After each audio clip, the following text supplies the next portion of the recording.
Λοιπόν, σκεφτείτε το εξής. Βρισκόμαστε στο 2008 και η Κύπρος κυριολεκτικά διψάει τόσο πολύ που αναγκάζεται να κάνει κάτι αδιανόητο, να φέρει νερό με πλοία από την Ελλάδα. Αυτή η εικόνα, όσο σοκαριστική κι αν είναι, αποτελεί απλώς την κορυφή του παγόβουνου σε μια μακρά, πολύ μακρά ιστορία λειψιδρίας. Εδώ λοιπόν θα ξετυλίξουμε μαζί το κουβάρι αυτής της ιστορίας, θα δούμε πώς ένα ολόκληρο νησί δίνει μια συνεχή μάχη και πώς η καινοτομία ίσως είναι η μόνη απάντηση. Και ναι, δεν είναι σενάριο ταινίας. Φανταστείτε τεράστια δεξαμενόπλια, ξέρετε, από αυτά που συνήθως κουβαλάνε πετρέλαιο, να διασχίζουν τη Μεσόγειο γεμάτα με πόσιμο νερό. Αυτή ήταν η πραγματικότητα το 2008. Μια κίνηση απόλυτης ανάγκης και πανάκριβη φυσικά, ήταν όμως το σήμα που έλεγε σε όλους: παιδιά, το πρόβλημα δεν πάει άλλο, φτάσαμε στο απροχώρητο. Για να πιάσουμε την ιστορία από την αρχή μέχρι το τέλος, ορίστε η διαδρομή μας. Θα ξεκινήσουμε από το παρελθόν, τις ρίζες του προβλήματος, θα έρθουμε στο σήμερα για να δούμε τι ακριβώς παίζει, μετά θα μπούμε στα βαθιά με την τεχνολογία που μας σώζει και στο τέλος θα ρίξουμε και μια ματιά στο μέλλον. Πρώτο κεφάλαιο λοιπόν, και κάτι πολύ σημαντικό που πρέπει να κρατήσουμε. Το πρόβλημα με το νερό στην Κύπρο δεν είναι κάτι καινούριο, δεν εμφανίστηκε ξαφνικά. Είναι μια παλιά ιστορία που έχει αφήσει το στίγμα της στο νησί για πάρα πολλά χρόνια. Κοιτάξτε, η λειψιδρία ήταν πάντα εκεί, σχεδόν μέρος της ταυτότητας του νησιού.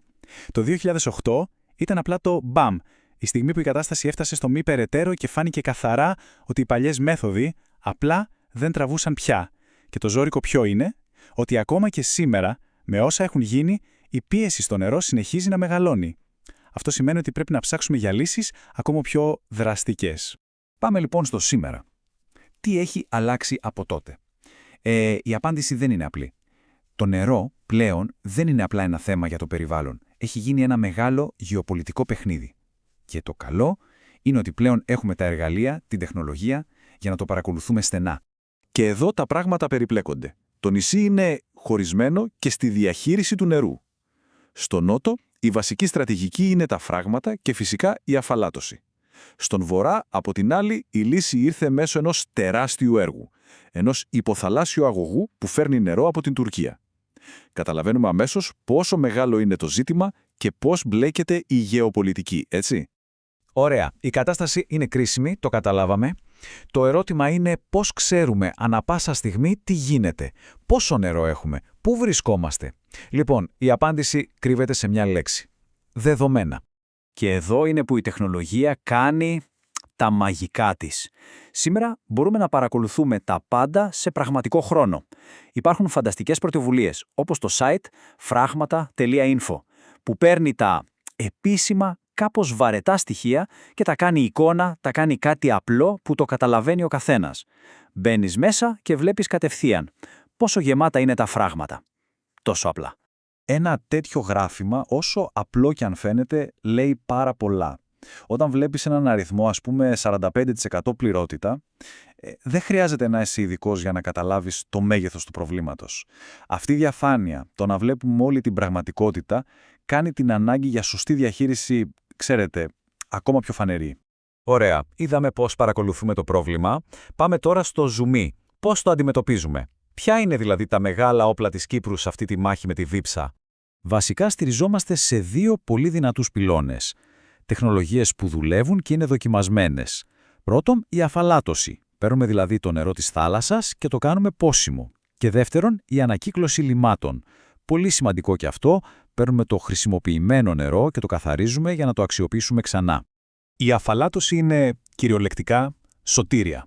Αλλά υπάρχει ένα αλλά, ένα μεγάλο αγκάθι, ένα τεράστιο μειονέκτημα. Ποιο είναι αυτό?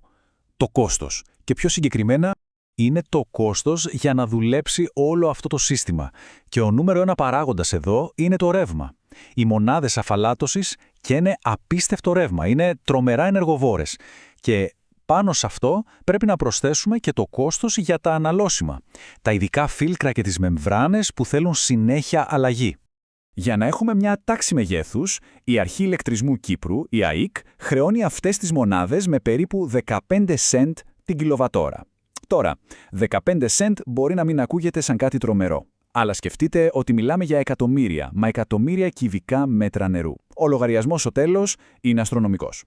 Και εδώ έρχεται η πιο απλή ερώτηση του κόσμου. Πώς μειώνεις το κόστος της ενέργειας σε ένα μέρος που έχει ήλιο σχεδόν 365 μέρες τον χρόνο? Μα φυσικά, με ηλιακή ενέργεια. Το να συνδέσουμε λοιπόν αυτές τις μονάδες με φωτοβολταϊκά πάρκα είναι το απόλυτο κλειδί. Είναι ο μόνος τρόπος για να γίνει όλο αυτό βιώσιμο. Και για την τσέπη μας και για το περιβάλλον. Λοιπόν, είδαμε τις λύσεις που έχουμε στα χέρια μας σήμερα. Δουλεύουν, αλλά αρκούν για το μέλλον? Το ερώτημα είναι τι έρχεται μετά. Πώς πάμε στο επόμενο επίπεδο? Η έμπνευση, ξέρετε, έρχεται συχνά από ιδέες που αλλάζουν τον τρόπο που σκεφτόμαστε. Μια τέτοια ιδέα είναι το Water 4.0, όπως περιγράφεται στο ομώνυμο βιβλίο. Και δεν μιλάμε απλά για μια νέα τεχνολογία εδώ. Μιλάμε για μια εντελώς διαφορετική φιλοσοφία για το πώς βλέπουμε και διαχειριζόμαστε το νερό. Η κεντρική ιδέα είναι πραγματικά ριζοσπαστική. Σκεφτείτε το εξής. Αντί για ένα τεράστιο εργοστάσιο που δίνει νερό σε όλους, φανταστείτε πολλά μικρά αυτόνομα συστήματα. Ένα για κάθε γειτονιά. Ίσως και ένα για κάθε σπίτι στο μέλλον. Μια λογική που λέει: παράγω το νερό μου εκεί που το χρειάζομαι και παράγω και την ενέργεια που χρειάζομαι γι' αυτό. Για πολλούς, αυτό είναι το μέλλον. Αυτή είναι η επόμενη μεγάλη επανάσταση στο νερό. Λοιπόν, για να τα μαζέψουμε όλα μαζί. Τι κρατάμε? Πρώτον, το πρόβλημα του νερού στην Κύπρο είναι μεγάλο, είναι παλιό και είναι εδώ.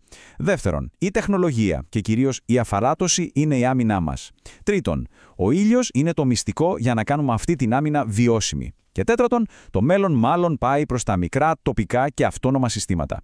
Και όλο αυτό μας αφήνει με ένα τελευταίο μεγάλο ερώτημα. Γιατί, κοιτάξτε, την τεχνολογία την έχουμε, τη γνώση επίσης. Η πρόκληση πλέον δεν είναι τεχνική. Δεν είναι το αν μπορούμε να το κάνουμε. Είναι το πώς. Πώς θα τα συνδυάσουμε όλα αυτά τα εργαλεία που έχουμε στα χέρια μας με τον πιο έξυπνο και αποτελεσματικό τρόπο για να κερδίσουμε οριστικά αυτή τη μάχη.